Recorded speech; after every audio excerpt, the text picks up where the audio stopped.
Hey everybody, welcome back my gravy babies to the Mega Campaign 2020. First off, before we get into the video, I want to give a massive shout out to the people who make the EU42VIC2 converter. Last time I did a Mega Campaign, I had to do a lot of this myself, but they've actually updated the converter and it is a blessing. So if you guys ever want to convert an EU4 game to VIC2, I'm going to link it down below to the Steam page, which I'll link directly to, I think, the forums where you will download it, and I want you all to go down there, give it download, give it a high rating and whatnot, because it is a goddamn blessing. So yeah, massive shout out to everybody who works on the EU4-VIC2 converter. You guys are goddamn saints and a half, because last time I went about doing this, it was monkey balls. Alright, anyway, welcome back to Victoria 2, everyone. It's been a little while since we last did this, but we are back and we have quite the few things that I've changed around. Now, first things first, you'll notice I cleaned up the border with Canada a little bit. It's still a bit iffy here and there, but I kind of like that, you know, it's a bit unnatural, but I just fixed, you know, this part and like this part over here.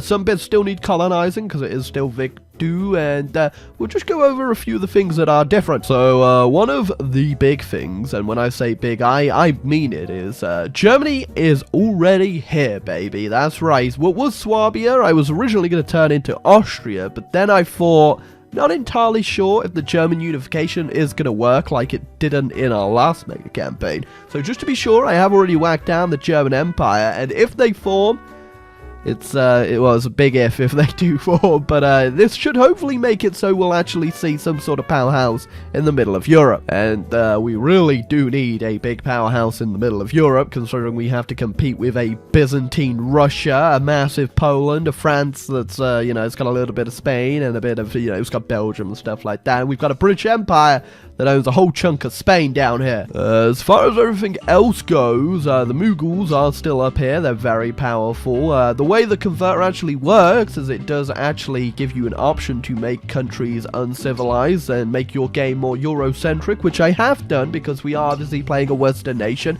and we kind of want our big powers to actually go ahead and do a bit of like colonizing, because not a lot happened down here in EU4, unfortunately. China is just it's disgusting. It really is. One thing I actually failed to note in my last video, because I edited it out by accident, was Korea actually took over all of Japan. So the cursed timeline we live in, baby. It's really horrible. For South America, I went ahead and split up Mexico, because if you don't remember, it was a bit of a mess. So we actually have the French, you know, Mexico up here and down here. Then we have the Aztecs, who were basically all the primitive guys, all the natives that were still alive down there. I've just kind of consolidated them into one easily manageable. Then we have the Westphalians up here. They got a little colony. We obviously have the Byzantine Colombia. We got Peru, which is huge. We got Argentina. And then we also have British Argentina down here. We got Brazil by the Andalusians, who I actually have no idea how this game's really going to go. I'm hoping it gets very interesting, because we have quite a few diverse world powers this time around, and a lot of conquesting to be done. But I guess without any further, you know, bits to it, we should just really get into it and start messing up the world. So obviously we are a kingdom in this game, as we, you know, peacefully, you know, separated ourselves from Britain. You know, there was no hard feelings. We are still BFFs in our own little way, and I guess in that kind of respect, we're probably going to be playing the game a bit differently than we usually would. Another good thing about the mod is they do go ahead and, you know, add some events and stuff, which is pretty damn good. We've got a whole bunch on here already where we can just go click through all these, where we're renaming stuff and, you know, blah, blah, blah, blah, blah. We get some cores on stuff too. That's good. One thing you'll notice is that the start date actually is where we left off in EU4, which is 1820. So there will be no researching for a while, so we can just kind of, you know, focus on doing a bit of colonizing and stuff like that. We should probably go ahead and start doing that already, really. Now, because of the way it's converted and stuff like that, we still own all of China, and a lot of it is actually also state, so we can't build factories down here, although I won't be exploiting that too much. And I think when we get to Hoi 4, I'll probably have this released as a puppet, unless it breaks free in this game, and then I guess we'll just, you know, peacefully withdraw, just like we did from Vietnam. We didn't lose, we just peacefully withdrew. One thing I've noticed that is very weird is the fact our culture map mode is all over the goddamn place. I'm not entirely sure why I didn't convert the culture correctly, but it really is. It's apparently we didn't kill all the natives in our game, which is very un-American. As for our starting great powers, we've got the British Empire, me, Andalusia, France, Italy, Westphalia, Peru, and Jutland up here. They're okay, I don't know what the hell is going on with this country, but the fact these guys are still up there, they're Muslim as well, obviously, so it's just oh, it's a whole thing. The game also did go ahead and convert any wars that were going on, so we're already getting a whole bunch of people of annexing countries and stuff like that, which is pretty cool. It's good to see that we're starting off with quite a bit of conflict already. Now, obviously, because we are playing a imperialist America, I do want to go ahead and get myself a little slice of that Indian pie, because they are currently uncivilized, and that's probably not going to last too long, that's all I'm saying. Oh, that's pretty interesting. I don't know exactly what just happened with Britain, but India just sort of yeeted themselves out of their control, and I think they're having a bit of an independence war right now. Not even 2 seconds in, the Germans are going ham on the Polish. I don't think that's something I want to take a part in, but at the same time, sure, why not? Oh man, you know it's going to be a wild one when you're seeing the Persians just overrun the Byzantine Empire. I think you're a few, like, 1,000 years late now. Oh, that's in... What? Excuse me? Oh my god. Okay, scary thing about that is that gives some claims all over, like, the Middle East now. That's incredibly scary. I'm not entirely sure why they could form that without actually owning, like, any of Arabia, but yeah, fair enough. Okay, I'm actually kind of scared of you. There we go. Peace with Ceylon acquired, and that is disgusting. I'm really hoping the British do take out India, because having a westernized India, which it is, kind of being free up here, is not what I want, considering the fact that I'm pretty sure they're gonna have, they're gonna have claims and calls all over India, so come on Britain, please.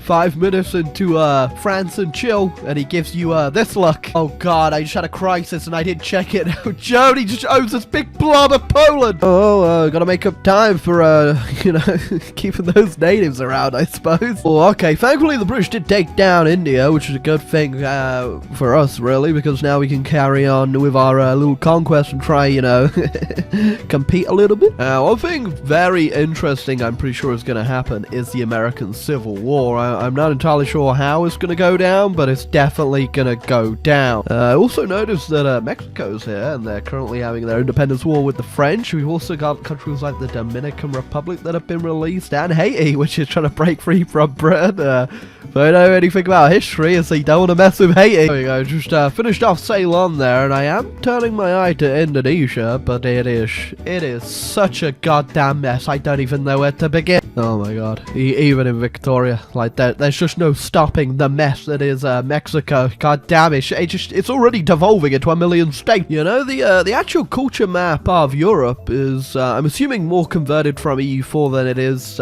my land, which is actually now all converted to Yankee, so we've assimilated those damn natives after we sent them on their little happy trail. But interestingly enough, we still have, like, the Occitanian down here. We've got the French, we've got the Bretons, Andalusian is actually, it's taken over a whole bunch of Spain now. We still have a few little French pockets from, assuming, the Burgundians who were down there, but Spanish actually do exist, which is very weird, but they exist in the enclave of little British land down here.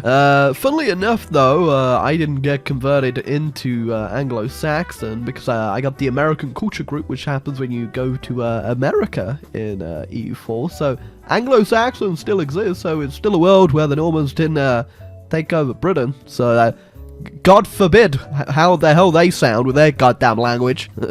Interestingly enough, the mess that is Russia, there was actually a little enclave in Vladimir that no culture whatsoever. There's just like a whole bunch of non-Russians just sitting around, just like, oh, what do we do, eh?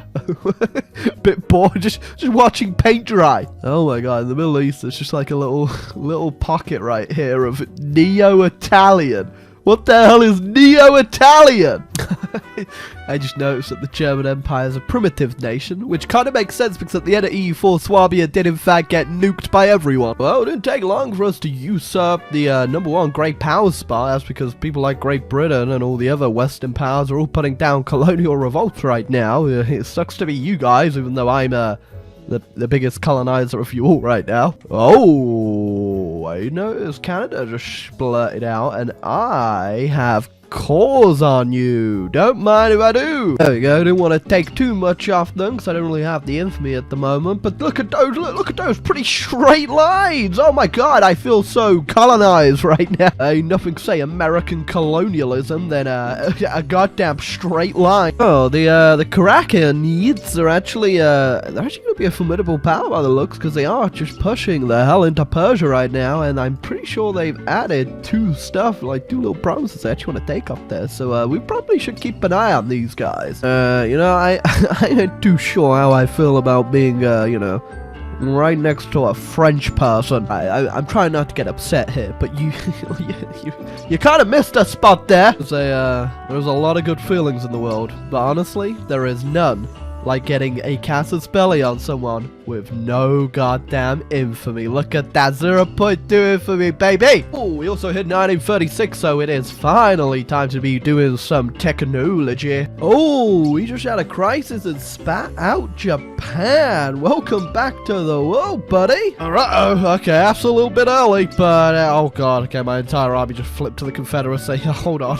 Probably not the most historically accurate American Civil War, but at the same time, to be fair, it's not the most historical American game either, as they're currently led by a rat king. There you go, that wasn't too difficult. I thought, honestly, I was 100% scared that all of China might also break free with them, but thankfully, that didn't happen. For the rest of the world, not a lot's been going on, bar France. They've annexed a whole bunch more of Spain, and they've also reclaimed some land in Germany, which, wait!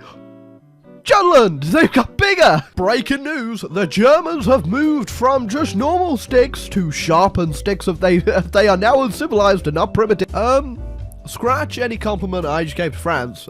They just lost a war to goddamn Italy. Oh my god, look, it's Jimmer, my favorite Korean boy band member. So, I just decided that I want to declare war on the French, and you might be wondering why I did that, and I'll give you a hint, okay? Can you see anything in Europe that's just a little bit wrong? There we go. Now, if I have to come all the way back over here again, I will be taking a lot more. Oh, it doesn't look like things are going too well for the old Arabians down there. We're at the part of Victoria too, where there's just constant Jacobins. Oh, perfect.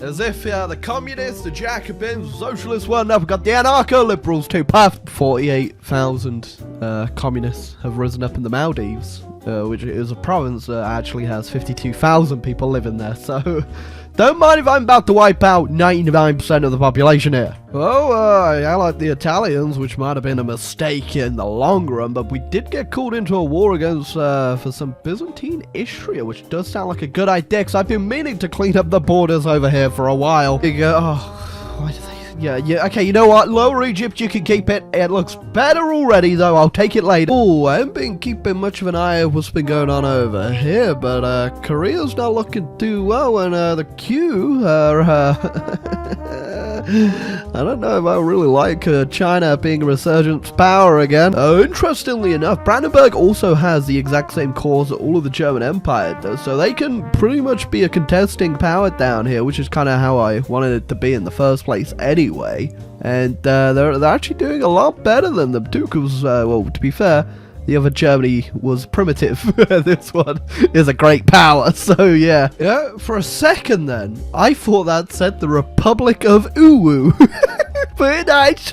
So I just had to do a quick restart of the game, and I thought, you know what, before I go back to the USA, I want to check out these guys, see how they convert, because you can't see the religious map mode in the game, but if you go into the actual country and you click on their specific provinces, you can see that it's 61% sunny. Yep, okay, they definitely converted the Muslim over. You know, something I found interesting is Altinia up here, I don't know if that's how you say it or not, is actually a great power, and they've got 425 industry score, which on the great power list actually has put them above the Byzantines.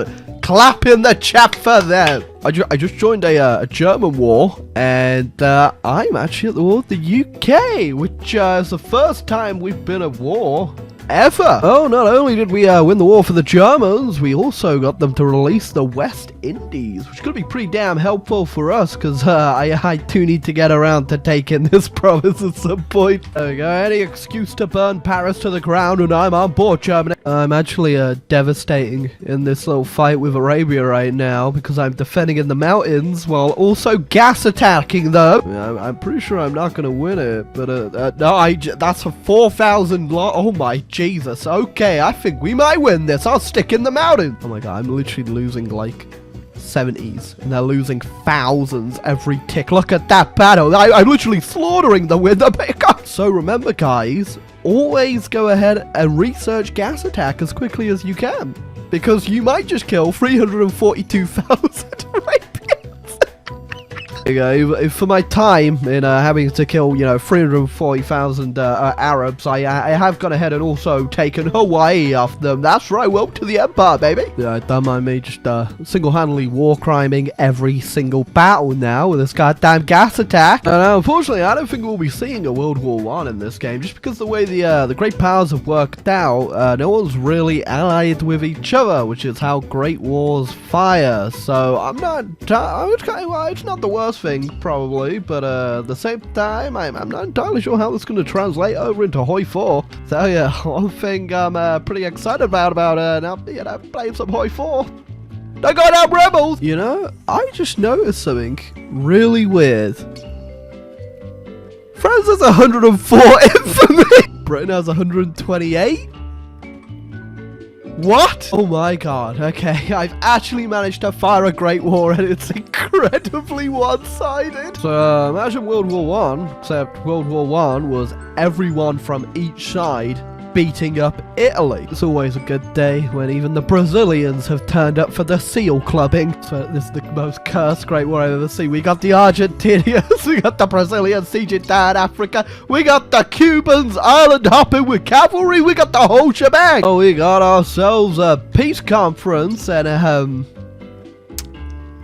who's just popped out of the well, you're quite a few hundred years late there, Russia, but welcome to the party. CK2 just ruins Russia altogether. Like, St. Petersburg has a population of 199k. There's 94,000 people in Moscow, for God's sake. Oh, that was probably the only great war we're going to be seeing this game, and I am just, the world is looking disgusting. Now, we only have like 15 years left of the game now, so nothing crazy is really going to go on, I reckon, and I think because we won that great war, I probably will fix the borders in Hoi 4 just a little bit, considering I don't think this is a very accurate releasing of Russia. And because Germany actually won the Battle of the Germanys, we'll probably give them Brandenburg too, or something like that. I haven't really decided. Also Latvia, why do you own us Prussia? For a little rundown on how everyone's looking, here is the great power list right now. As you can see, I am just dominating them, absolutely dominating them. I'm pretty sure there must be an event or something that's bugging out the UK and France, because they've got 122 infamy and France got 98. I don't know what's going on there, but I'm pretty sure it's pretty much screwed them the entire game. So that's kind of annoying, but I think I'll probably give them a little buff in Hoi 4 just to make up for it. And yeah, it's been an interesting game to say the least. Not a lot's really happened, probably down to that little bug, but there's definitely some borders that have been shaped here, so we could probably still get away with an interesting scenario in Hoi 4. Especially since I just noticed who's currently the political party in Germany. Excuse me? Well, guys, the Empire of America just fell. I think we got a shovel. We dug up the corpse of George Raddington and we threw him in the goddamn sea where he belongs. Put him in the trash. Oh my god. Okay, I looked away for a second. Arab Africa. Oh my god, I'm in a constant state of revolution right now. Just look at all these goddamn rebels. I think we're just gonna leave it up there. Nothing's really happening anymore. No wars are starting, and I think we just need to move to Hoi 4 now to fix anything in this goddamn game. Oh my god, no! Why are you back, and why are you there? All right, so yeah, a lot went down in this game, but realistically, I think a lot just needs to be fixed for this to work at all in Hoi 4. For one, I definitely need to rebuff the UK and France. I don't know what the hell happened with their games, but they got pretty messed up. I also need to annex all these little colonial nations they released for some reason. I don't know why they did it. They're like, there's 2 Australias. There's 2 Australias! Yeah, I'll just give you a pan around the world just to see how everything went. But I guess until next time, guys, again, I hope you guys have enjoyed the mega campaign so far. This one has been a chaotic one, that is for sure. Latvia, why are you there again? But yeah, I'm still really enjoying this. I think I can set up a good enough scenario in Hoi 4, considering we do have some great powers still, especially with the Byzantines. They have been slightly weakened, and Arabia being huge is also going to be a good one. Same with Germany, because I'm going to give Germany Brandenburg since they won the Great War. Poland being huge as well, that's all good. I will fix Westphalia to kind of be the Dutch as well, and like give these provinces back to them. I don't know how Germany ended up with them. But yeah, I've enjoyed this so far. It's been very fun. Oh my god. What the hell's this? And I hope you guys have been enjoying it too. And if you have, I want you to leave a like and subscribe button down below. Let me know if you guys want to see another mega campaign in the future. I know you guys already will be saying that, but I feel like because the tools are now a lot easier to go ahead and use, maybe we could do another mega campaign at some point. But again, I will leave a link to the E4-to-VIC-2 converter. You guys want to check that out? Go have your world's desires completed. Leave a like on it too, give it a good rating. Very well done, and I guess until next time, guys, the Republic of Queensland. Doesn't that sound fun?